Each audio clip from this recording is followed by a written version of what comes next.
जाती है। अब तुम बच्चों को श्रीमत मिलती है। जो गंदे बन पड़ते हैं ऐसे फिर इंद्र सभा में बैठ न सके। हर एक सेंटर इंद्रप्रस्थ है जहाँ ज्ञान की वर्षा हो रही है। नीलम परी पुखराज परी नाम तो है ना, नीलम रतन को कहते हैं। यह बच्चों पर नाम रखे जाते हैं। कोई तो बहुत अच्छा जैसे रत्न है, कोई फ्लो, कोई दाग नहीं है। जवाहरात में कोई कोई बहुत दागी होते हैं, कोई एकदम प्योर होते हैं। यहाँ भी नंबरवार रत्न हैं। कोई कोई रत्न बहुत वैल्यूएबल हैं, बहुत अच्छी सर्विस करते हैं। कोई तो सर्विस के बदले डिससर्विस करते हैं।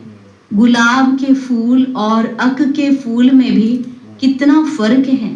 शिव पर दोनों चढ़ाते हैं। अब तुम जान गए हो हमारे में फूल कौन कौन है। उनकी ही सब मांगनी करते हैं कि बाबा हमको अच्छे अच्छे फूल दो। अब अच्छे अच्छे फूल कहाँ से लाएं? रत्न ज्योत फूल तो कॉमन होते हैं। यह बगीचा है ना, तुम ज्ञान गंगाएं भी हो। बाबा तो सागर ठहराना। यह ब्रह्मा है ब्रह्मपुत्रा, बड़े ते बड़ी नदी। कलकत्ते में ब्रह्मपुत्रा नदी बहुत बड़ी है, जहाँ सागर और नदी का बड़ा भारी मेला लगता है। बरोबर ज्ञान सागर बाबा है। यह चैतन्य सागर है।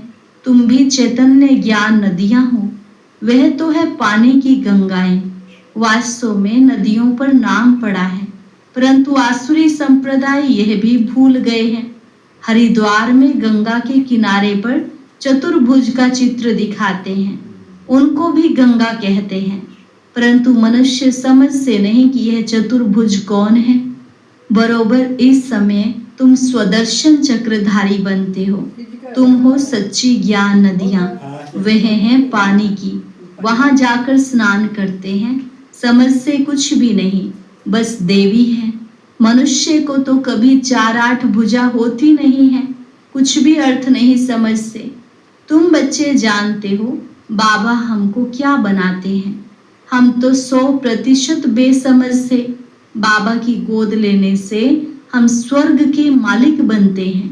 भले यहाँ कोई राजा हो, परंतु स्वर्ग के सुख और अभी के सुख में रात दिन का फर्क है। तुम्हारे में भी कोई ऐसे भी हैं जो बाप को नहीं समझते हैं तो अपने को भी नहीं समझते हैं। देखना चाहिए कि मैं कितनी खुशबू देता हूँ। उल्टा सुल्टा तो नहीं बोलता हूँ, क्रोध तो नहीं करता हूँ। बाप झट चलन से समझ लेते हैं कि यह बच्चा कैसे होगा। सर्विसेबल बच्चे बाप को बहुत प्यारे लगते हैं। सब तो एक जैसे प्यारे नहीं लग सकते हैं। ऐसे बच्चों के लिए अंदर से ऑटोमेटिकली आशीर्वाद निकलती है। बाप का नाफरमान बरदार बच्चा होगा तो बाप कहेंगे ऐसा बच्चा मुआ भला, कितना नाम बदनाम करते हैं। इसको कहा जाता है तकदीर। किसकी तकदीर में क्या है झट पता लग जाता है। बाबा समझाते हैं यह सपूत बच्चा है, वह कपूत है।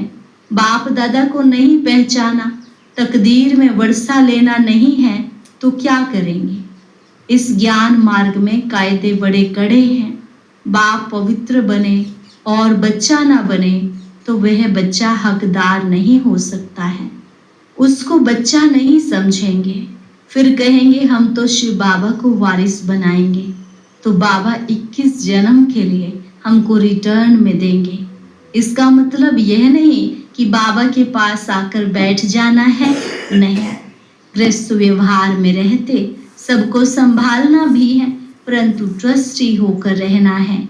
ऐसे नहीं कि तुम्हारे बच्चों आदि को बाप बैठ संभालेंगे, नहीं।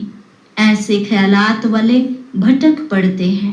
यहाँ बाबा के पास तो बिल्कुल पवित्र चाहिए, अपवित्र कोई बैठ न सके, नहीं तो पत्थर बुद्धि बन जाएंगे। बाबा कोई श्राप नहीं देते हैं, यह तो एक लॉ है। बाप कहते हैं फिर खबरदार रहना, कर्मेंद्रियों से कोई पाप किया तो यह मरा। बड़ी भारी मंजिल है।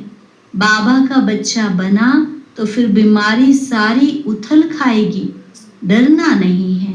वैद्य लोग भी कहते हैं फलानी दवाई से तुम्हारी बीमारी बाहर निकलेगी,